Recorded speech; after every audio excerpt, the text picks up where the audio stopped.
你是不是总觉得自己跟这个世界不对盘？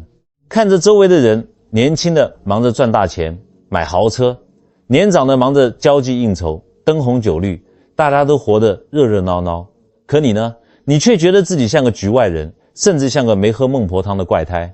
甚至有时候傍晚你一个人看着窗外的夕阳，心里突然会涌上一股莫名其妙的悲凉，脑子里总是转着那些别人觉得吃饱太闲的傻问题。我到底是谁？我从哪里来？我要去哪里？听我讲，如果你有这种感觉，我恭喜你，这种跟世界的疏离感绝不是病，更不是你性格孤僻不合群，这恰恰是你灵魂深处正在发出的强烈求救讯号。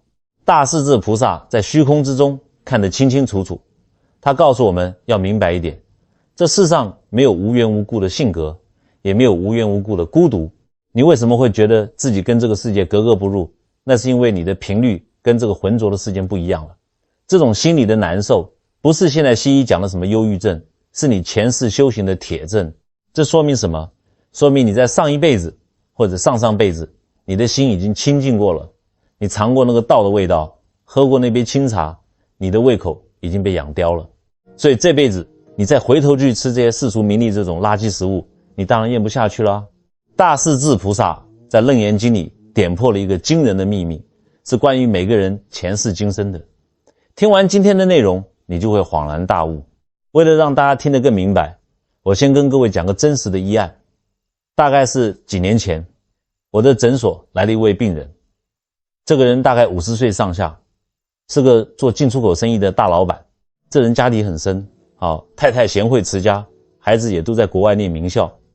各位想一想，照理说这种人就是标准的人生胜利组，是我们眼中的好命人，每天应该是红光满面，走路有风，甚至是台语讲的含水会结冻才对啊。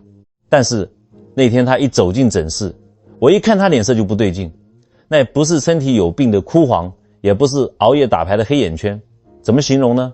就像是三魂七魄少了一魄，整个人像个空壳子，失魂落魄的。他一屁股坐在我对面，手还在微微发抖，一把抓着我的手，开口第一句就跟我说：尼斯啊，我觉得我快要起痟了，你得救救我。我是不是得了那个什么严重的忧郁症，还是我心脏快停了？我怎么觉得我不像我了？我没说话，先把手搭在他的脉上，这一摸，脉象骗不了人，他的脉沉稳有力，心气很足，壮得像头牛一样，5脏6腑一点毛病没有。我就盯着他的眼睛，很严肃地问他：你身体好得很，不要自己吓自己，到底发生什么事？你老实跟我讲。他叹了一大口气，整个人瘫在椅子上说：尼斯，你不懂啦，我最近这半年无论赚多少钱，心里都空荡荡的，好像缺了一块肉一样。前2天我陪客户去南部参观一间古庙，我这人你是知道的，本来是很铁齿，从来不信神佛这些东西，结果一脚跨进那个大殿，就在那一瞬间闻到那个檀香味，听到里面的师父在敲木鱼，念那句南无阿弥陀佛。说到这，他看着我，眼神很恐惧。尼斯，那个感觉太可怕了，我这眼泪啊就像水龙头坏掉一样，唰的一下就喷出来了，止都止不住。我在客户面前真的是丢脸丢到家了，我这是不是更年期到了，还是神经衰弱？我是不是要疯了？我听完哈哈大笑，他被我笑得一头雾水，一脸委屈地说：尼斯，我都这么痛苦了，你还笑？我拍拍他的肩膀，看着他的眼睛说：恭喜你啊，你没病，你这是老灵魂醒了，这叫宿世的因缘动了。各位听懂了吗？这个老板的症状根本不是病，那是大势至菩萨在楞严经里说的前世修行过的种子，今生开始发芽的征兆。这背后的道理到底是什么？我们中医讲阴阳五行，命理讲3世因果。其实啊，虽然名词不一样，但这中间的道理是完全相通的。佛法里有一个很重要的概念叫阿赖耶识，它就是你灵魂里藏着的一本万年老账本，或者说是你随身背着的一个超级记忆体。各位千万不要以为人死如灯灭，2腿一蹬就什么都没了，错，大错特错，事情没那么简单啦。你这辈子讲过的每一句话，做过的每一件善事，念过的每一句佛号，甚至是你心里动过的每一个念头，全部都会被一笔一笔清清楚楚地写在这个老账本里面，存在这个仓库里，他记得死死的，一笔都不会漏掉。你去投胎转世，喝了那碗孟婆汤，把前尘往事都忘光光，换了一个新的身体，换了新的名字，你以为你是张三，是李四，但是各位要听懂，这个老账本，这个仓库是跟着你的灵魂走的，它不怕火烧，也不怕水淹，连大炮都轰不烂。等你长大了，遇到某个特定的场景，就像刚才那个大老板，一听到那个木鱼声，或者闻到古庙里的那个檀香味，这本账本的那一页突然被风吹开了，仓库的大门突然打开了。大势至菩萨就是在告诉我们，宿世所修必在今生显现。那些存着的资料，也就是我们说的种子，开始在你的心里发芽了。如果你前世经常念佛，这辈子你一听到佛号，那股熟悉的亲切感就像见到了失散多年的阿母一样，你的大脑还没反应过来，你的眼泪已经掉下来了。这就叫做因缘交错，丝毫不爽。很多朋友会问，尼师，那个账本藏得那么深，我怎么知道它翻开了没？别急，我帮各位整理的4个最关键的特征，各位看看你或者你身边的亲人身上有没有这几个记号。如果有，哪怕只中了1条，我也要恭喜你。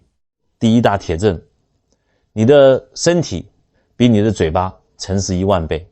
好，各位，我们要开始对自己进行灵魂体检了。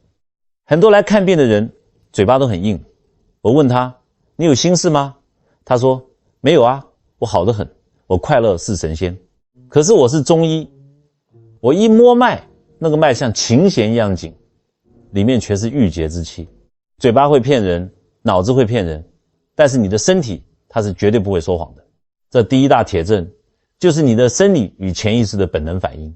各位有没有这种经验，或者是你身边的亲戚朋友，平日里看起来是一条硬汉，大男人主义，流血不流泪，甚至性格还有点刚强霸道，可能是那种在外面瞧事情的大哥，胳膊上还有刺青，这辈子从来没信过佛，甚至还跟别人说，拜那个木头偶像干什么？那是迷信啊，我们要相信科学，相信拳头。但是突然有那么一天，时间到了，因缘到了，可能是跟团去旅游进香，被朋友硬拉进了一间破旧的古庙，可能是走在街上，突然听到路边的店家在放了个大悲咒，或者只是在网络上无意间刷到一个庄严的佛像图片，或者是看到那个老和尚慈悲的一笑，就在那一瞬间，没有任何理由，轰的一下，那个心啊，就像被什么东西狠狠撞了一下，紧接着浑身起鸡皮疙瘩，从头皮麻到脚底板，鼻子一酸，眼泪就像断了线的珍珠，甚至像开了闸的水库，哗的就下来了。他在那边哭得稀里哗啦，旁边人看傻了，哎呦，李大哥，你怎么了？是不是家里出事了？其实他自己都不知道为什么哭，那种哭不是因为伤心，也不是受了委屈，更不是像婆婆妈妈一样软弱，那是一种什么样的感觉呢？我告诉你们，我在临床上听过太多这种描述了，那是一种在外面流浪太久，终于回到家了的感觉，是一种找到了失散多年的阿母的感觉，是一种终于安全了，不用再假装坚强了的感觉。那个大老板当时问我，尼斯，我这是怎么了？我是不是更年期到了，还是自律神经失调？我跟他说，你别在那边乱讲乱盖，什么失调，西医查得出来吗？这叫善根发动，这叫你的身体认出了你的老家。除了这种突发性的流泪，还有一种反应更普遍，那就是做梦。有人会说，尼斯，日有所思，夜有所梦嘛，这有什么稀奇的？错，大错特错。如果你白天根本没想过佛菩萨，甚至你是个根本不拿香拜拜的人，但你晚上做梦，梦见自己穿着古代的出家衣服，在个大殿里敲木鱼，或者梦见一位金光闪闪的菩萨，那是谁？那是观世音菩萨、地藏王菩萨，或者大势至菩萨。他们在梦里看着你，甚至摸你的头，或者梦见自己在天上飞，那个景色美得不得了，醒来之后你感觉全身舒畅，那个心里头安定的感觉能维持好几天。这是什么道理？我讲给你们听。人活着，白天是靠第六意识，就是你的理智逻辑在当家做主。这个第六意识很狡猾，它像个大楼的保全，把那些不科学的没逻辑的东西都挡在外面。但是等你睡着了，嘿嘿，这个保全下班了，这时候深层的潜意识，也就是我们刚才讲的那个阿赖耶识，它就开始活动了。你前世修行的那些片段，那些被你这辈子压抑住的记忆就开始往外冒。这就好比你前世是个大学问家，这辈子虽然投胎成了个在菜市场卖菜的，大致不识几个，但是一到晚上做梦，你就在梦里写诗作画。为什么？因为那个才华还在啊，那个种子还在啊。同样的道理，如果你前世是个大修行人，这辈子虽然在红尘里打滚，可能还是个爱喝酒的，是个赌徒，但是只要你的善根还在，佛菩萨就不会放弃你。他们会趁你睡觉的时候，那个理智保全不在的时候，来梦里点化你，给你上辅导课，给你恶补。这就是为什么很多人醒来后突然觉得我要改过自新，我要去拜拜，那是梦里有人教过你的。甚至还有一种最直接的本能，叫肌肉记忆。各位想一想，如果不小心手被热水烫了一下，你会怎么样？你会立刻缩回来，对不对？这是生理本能。那如果遇到车祸，遇到极度危险的时候呢？有些人不需要人教，他脱口而出的不是救命啊，哎呦我的妈，而是直接喊阿弥陀佛或者观世音菩萨。这叫什么？这叫灵性的本能，说明你前世念这句佛号念了千百万遍，它已经变成了你的肌肉记忆，变成了你的反射动作，就像游泳、骑脚踏车一样，你是忘不掉的。各位摸着良心想一想，你有过那种莫名的眼泪吗？你有过那种殊胜的梦境吗？如果你有，哪怕只有一次，那都是大势至菩萨在给你盖章认证啊，这就是第一大铁证。好，我们继续往下讲。刚才讲的是身体的反应，那是骗不了人的。现在我要讲的这个是心理上的，也是很多人痛苦的根源。我经常听到有人跟我抱怨，甚至是有父母带孩子来看病，他们怎么说？尼师啊，我觉得我这个人是不是心理变态？我不喜欢跟人打交道，我就喜欢一个人待着。家里人骂我搞自闭，同事说我歹斗症，连我妈都说我是个怪胎，以后肯定没路用，将来要饿死。我听完就想笑，真的，我笑这些人不懂。我跟他说，你妈不懂，你也不懂，你这哪里是怪胎，你这是贵气。各位，现在这个社会，什么叫正常人？好像非得是那种见人说人话，见鬼说鬼话，天天在酒桌上拼酒，跟谁都能称兄道弟，才叫混得开，才叫情商高。甚至要为了那点生意，把尊严踩在脚底下，喝到胃出血，大家才觉得你是个人才。但是有一类人，他是反着来的。你看现在的年轻人，很多人喜欢去夜店，那里面灯光乱闪，音乐震得地板都在抖，男男女女挤在一起，大家都觉得还要，觉得这就叫享受，这就叫青春。但我告诉你们，如果你是术士修行过的人，你一进那种灯红酒绿的地方，不用5分钟你就想吐，真的会反胃，头晕脑胀，甚至心跳加速到快要休克。那种心里的恶心比晕车还难受。为什么？大势至菩萨讲得很清楚，术士禅定，功夫深厚，阿赖耶识中种下静定之种子。什么意思？你前世可能是一个在深山老林里打坐几十年的老和尚，或者是天天在清净道观里修行的道士，你的心早就习惯了那种极度的安静和极度的干净，你的磁场是清凉的，是稳定的。而现在这种聚会充满了什么？充满了燥气，充满了欲望，充满了那种浑浊的能量。这些东西对于一个修过行的人来说，就像是你明明习惯了吃清淡的有机蔬菜，突然把你扔进馊水桶里让你吃垃圾，你的灵魂不仅拒绝，还会产生剧烈的生理排斥。所以你坐在那个热闹的人群里，周围人声鼎沸，你却觉得像是坐在监狱里一样煎熬。你只想赶紧找个理由溜回家，把门一关，泡一杯清茶，翻开一本书，或者是干脆发发呆。那一刻你才觉得自己活过来了。这时候旁人就要说闲话了，哎呀，这个人太孤僻了，不合群，肯定有心理疾病。各位一定要听懂我的话，这种孤僻不是自闭症，也不是社交恐惧症，这是一种高级的享受。大势至菩萨讲，乐于独处，习惯静心。一般人独处的时候他是慌的，他觉得空虚，他必须找人聊天，必须刷手机，必须开电视听个响，不然他觉得自己不存在了。但是你不一样，你独处的时候内心是满的，因为你前世修过禅定，你的灵魂随身碟里存着那种定的快乐，你一个人待着是在享受那个内在的宁静，是在跟自己的灵魂对话，你在充电啊。这种人往往对名利也看得很淡。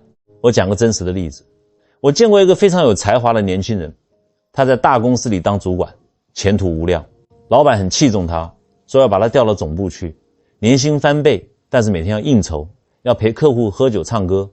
结果你们猜怎么着？他拒绝了，甚至直接辞职了。他跑去乡下租了个小院子，种花、喝茶、读中医书。他爸妈气得要死，跑来找我告状，说倪师你劝劝他，这孩子是不是读书读傻了，放着大钱不赚，跑去当农民。我看着那个年轻人眼睛亮晶晶的，气色好得很。我说恭喜你们生了个明白人。为什么？因为他前世修行的根基告诉他，这些名利都是假的，都是过眼云烟。他在潜意识里有一本账算得很清楚，为了那点带不走的钱去造业，去染污自己的心，把身体搞坏了，那是做赔本生意啊。各位，如果你也是这种不想合群的人，不要自卑，这个世界太吵了，能在心里守住一份安静的人才是真正的高贵。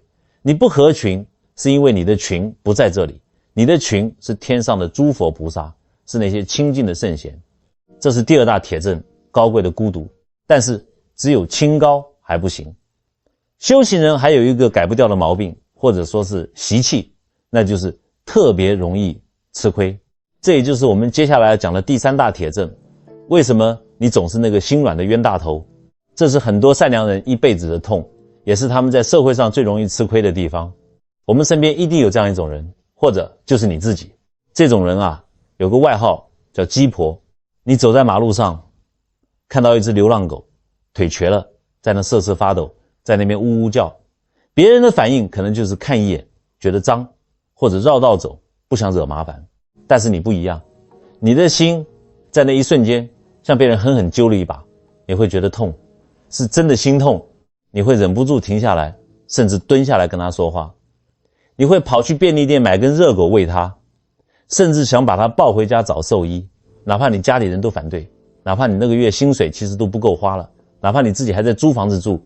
还有看新闻看到哪里地震了，哪里有人受苦了，那个眼泪比谁都快，哗的就下来了，那个手就不听使唤了，非要捐点钱心里才舒服。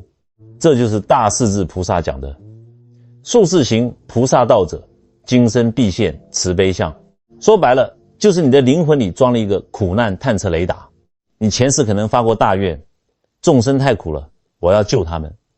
这个愿力就像一个自动导航系统，这辈子虽然你忘了喝了孟婆汤，但是那个系统还在后台运作，没有关机。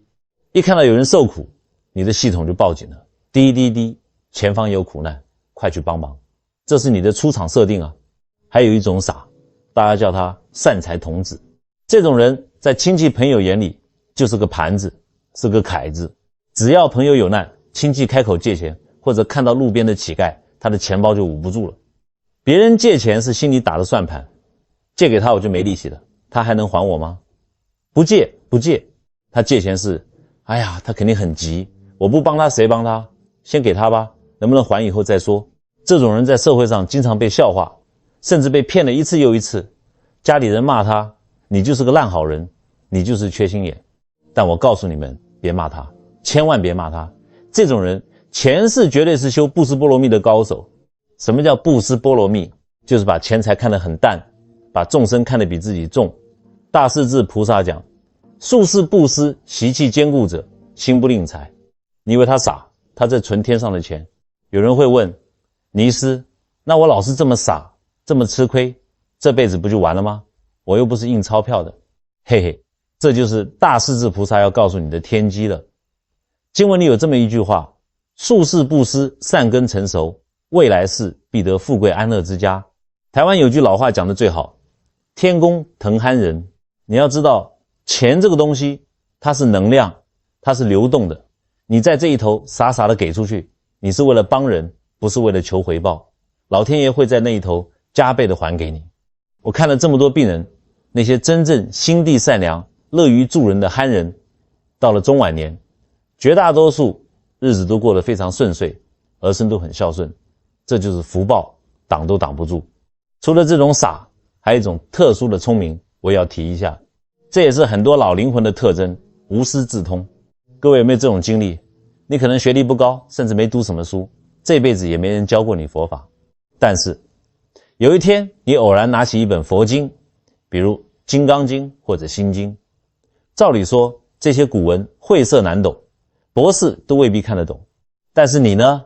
你读着读着，心里突然就亮了，你不需要别人给你解释，你自己就能看有里面的意思，甚至你会觉得，诶，这话怎么这么熟？我好像在哪里听过。这就是大势至菩萨说的无师自通。这就像骑脚踏车，你小时候学会了，后来几十年没骑，现在把你扔到车上，你马上就能骑得飞快。为什么？因为那个技术，那个智慧早就存在你的阿赖耶识里了。这辈子你第一次看经书，其实根本不是在学习，你是在复习啊。各位，如果你也是那个总是吃亏，总是心软，看书一看就懂的人，请你一定要自信起来。你身上的那股傻气其实是菩萨气。好，讲完了这第3点，我们还要讲最后一点，这也是很多人最困惑的一点。为什么有些人特别脆弱，动不动就自责？这一点如果不讲清楚，很多人会活在深深的内疚里。我诊所里经常有这样的病人，甚至是堂堂大男人跟我诉苦，尼师，我活着太累了，我昨天跟同事说话稍微大声了一点，其实人家都没当回事，但我回家后悔了一整晚，翻来覆去睡不着，觉得自己是个坏人，很歹势，或者我不小心踩死了一只蚂蚁，心里难受了好几天，连饭都吃不下。旁人听了会说什么？你有病吧？这就叫玻璃心，这就叫矫情，这就叫心理承受能力太差。各位，听我一句劝，脸皮厚的那个，那是畜生道的心性，那是麻木不仁。你这种所谓的玻璃心，才是真正的菩萨心。为什么你会这么敏感？为什么别人干坏事，脸不红心不跳，你稍微说错一句话就难受的要死？因为你的心太干净了。各位想一想，一件雪白的衬衫，上面只要沾到一粒黑墨汁，哪怕只有芝麻那么大，你一眼就看见了，你会觉得很刺眼，非要把它洗掉不可，甚至想把它扔了。但是一件黑色的脏衣服，也就是大家说的抹布，上面就算泼了一盆墨水，你也看不出来啊，它本来就脏嘛。大势至菩萨说，宿世曾发大忏悔心者，今生必具敏感心性。这种敏感其实是你前世修出来的戒体，就像你的身体里装了一个高灵敏度的防盗警报器，只要你的言行稍微偏离了道，稍微偏离了善，这个警报器马上就哔哔哔狂叫，让你良心不安，让你睡不着觉。这哪里是折磨？这是你的保护神啊，他是在拦着你，不让你往火坑里跳，他是在提醒你，这事不能做，这就不是人干的事。如果这世界上的人都像你这么玻璃心，那警察局早就关门了，监狱早就空了。就是因为大家脸皮都厚了，心都麻木了，才会有那么多伤天害理的事。除了这种道德上的洁癖，还有一种特殊的敏感，叫对无常的敏感。现在的年轻人满脑子都是谈恋爱、买跑车、去哪里旅游，但是有一种人，哪怕他才10几岁，正是爱玩的年纪，他看到秋天的落叶掉下来，看到花开花落，甚至看到邻居家死了一只狗，他都会突然陷入一种深深的悲哀。他会想，人活着到底是为了什么？最后不都是一堆白骨吗？这一生忙忙碌碌到底有什么意义？这种想法在别人看来叫丧气，叫负能量，叫想不开。我告诉你，这不叫想不开，这叫想开了，这叫觉悟。大势至菩萨讲，生来即对人生无常，轮回痛苦有深刻觉悟。这说明什么？说明你是个老灵魂，你在六道轮回里转了太多圈了。你做过王侯将相，也做过乞丐流浪汉，这出戏你早就看腻了，你也看透了。你潜意识里知道，这个世界是苦的，是空的，所有东西生不带来，死不带去。所以当你看到那些生离死别，你的心会痛，是因为你想起了回家的路。你这辈子来不是为了再玩一圈的，你是为了回家的。各位，如果你经常有这种莫名其妙的悲伤，千万不要去吃抗忧郁的药。你要做的是什么？是去找你的根，去读读经书，去听听善知识的开示。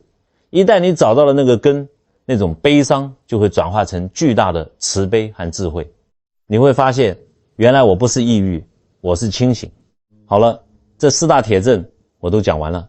我知道你们有些人年纪大了，记性不好，刚才听得一把鼻涕一把泪的，转头可能就忘光光了，或者还在纠结，尼斯，那我到底是不是啊？我好像中了2个，又好像没中。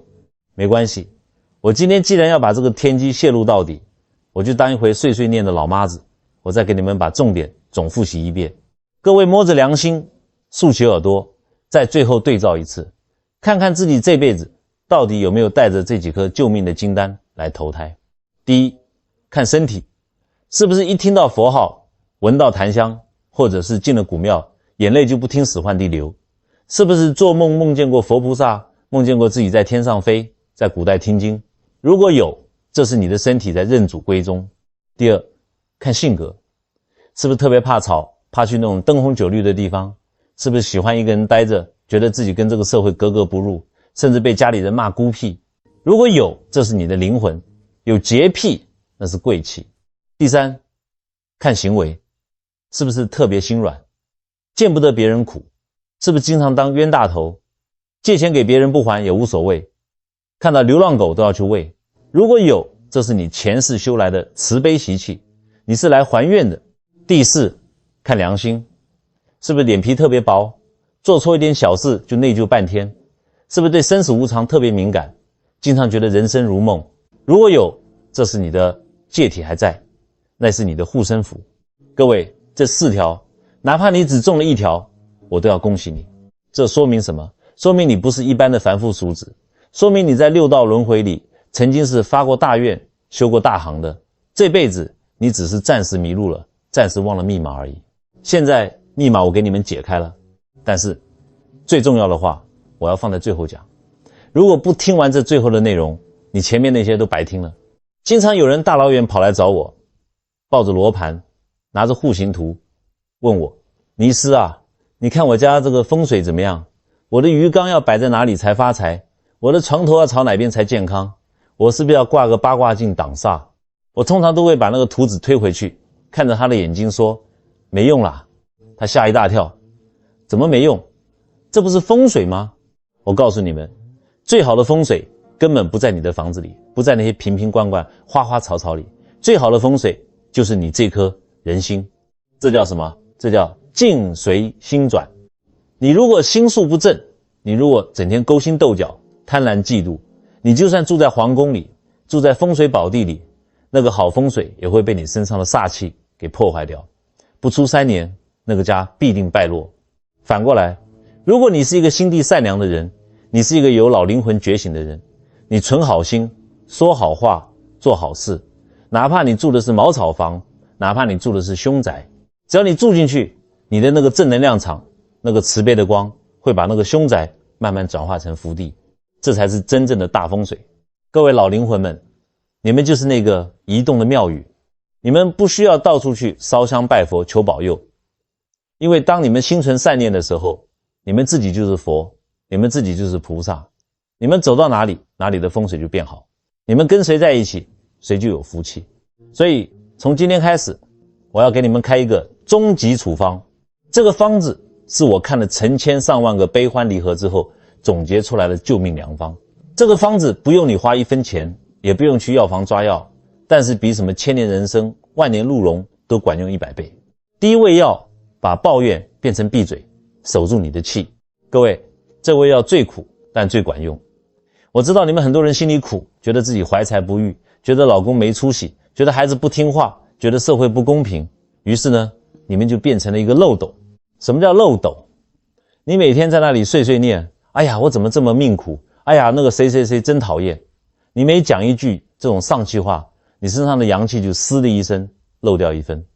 这就好比你辛辛苦苦打气打满了一个轮胎，结果你自己拿根针在上面扎了无数个小洞，你还问我，尼斯，为什么我的车跑不快？废话，气都漏光了，你还能跑得动？中医讲怒伤肝，忧伤肺，你那个抱怨的毒气排不出去，最后全憋在身体里，变成结节，变成肿瘤。你看看那些整天抱怨的怨妇怨鬼，哪个脸色是好看的？哪个不是一脸苦相，印堂发黑？所以听我一句劝，从今天开始，这味药叫止语。当你想抱怨的时候，把那句话吞回去，转个念头，你要想，这是在消我的业障，或者想，算了，他又不懂，我跟个傻子计较什么？一旦你守住了嘴巴，你的气就足了，你的运势马上就开始往上走，这叫聚气。第二位要把冷漠变成鸡婆，做个流动的风水局。很多人跟我哭穷，尼师，我也想积德行善，可是我没钱啊，我那是泥菩萨过江。我说你这就是笨，谁告诉你行善非要捐个100万才叫行善？佛法里讲七施，你没钱，你有脸吧，你有嘴吧，你走在路上看到清洁工阿姨那是满头大汗，你给她一个笑脸，说声辛苦了，这1毛钱都不用花吧，但这叫言施。你把好心情布施给她了，你看到邻居的老太太提重物，你顺手帮她提一下，这叫深施。各位老灵魂们，你们要记住，你们就是那个行走的风水正物，你不要小看这些微不足道的小事。当你做这些事的时候，你身上的磁场是暖的，是亮的，你走到哪里，哪里就是吉地。你进到一个冷冰冰的办公室，你笑嘻嘻的打个招呼，整个办公室的气场都被你带活了。这就叫一人向善，千人得福。既然你是带着任务来的，就别藏着掖着，发光发热去感染身边的人，哪怕你只是一根小蜡烛，你也能照亮一间黑屋子。第三位要把刀子嘴变成莲花口，你的嘴就是你的命。这最后一味药是重中之重，很多好人心是好的，就是那张嘴太臭。俗话讲刀子嘴豆腐心，我告诉你们，没有什么刀子嘴豆腐心，刀子嘴就是刀子心。你想想看，你对着孩子大吼大叫，说这一句句像飞刀一样的话，你说你是爱他，他的心都被你扎烂了。言语是有能量的，是有频率的。当你骂人的时候，那个恶毒的频率首先震动的是谁？是你自己的声带，是你自己的五脏六腑。你还没把别人骂死，你自己的细胞先被你骂死了。所以从现在开始，我们要修口德，要把嘴巴看成是你家的大门，这扇门是要进财气的，不是用来倒垃圾的。把那些杀千刀的没用的东西去死吧，这些脏话统统扔进垃圾桶，换成什么？换成祝福你，感恩你，没关系，你会更好的。甚至实在没事干，你就念那句万能的咒语，南无阿弥陀佛，这就叫口吐莲花。你的嘴巴香了，你的身体就香了，鬼神都会敬重你，福气自然就会像蜜蜂找花一样追着你跑。好了，这三味药守气、行善、修口，这三味药混在一起，那就是改命的孟婆汤解药。好了，讲到这里，我们的缘分也就到了。我讲了这么多，只希望这其中的某一句话能像一道闪电一样劈开你心里的迷雾，让你那个沉睡的老灵魂彻底醒过来。最后，我要做一个非常重要的法布施。如果你觉得自己中了上面说的哪怕一条征兆，如果你觉得自己是个迷路的再来人，请你现在就在下面留言区做一件事，留下你的善言。你可以写南无阿弥陀佛，你可以写愿家人平安，众生离苦，你可以写我不忘初心，今生一定回家。不要小看这一个留言，当千千万万个善念汇聚在一起的时候，它就是一个巨大的正能量场，它就是一个无形的风水阵，它能净化你的业障，能加持你的家人，能让你即使在深夜里也能找到内心的安宁。各位动动手指，把这个福报种下去吧。愿大势至菩萨的光照亮你们每一个人的回家路，愿你们身体健康，百毒不侵，福慧双修。我们有缘再相会。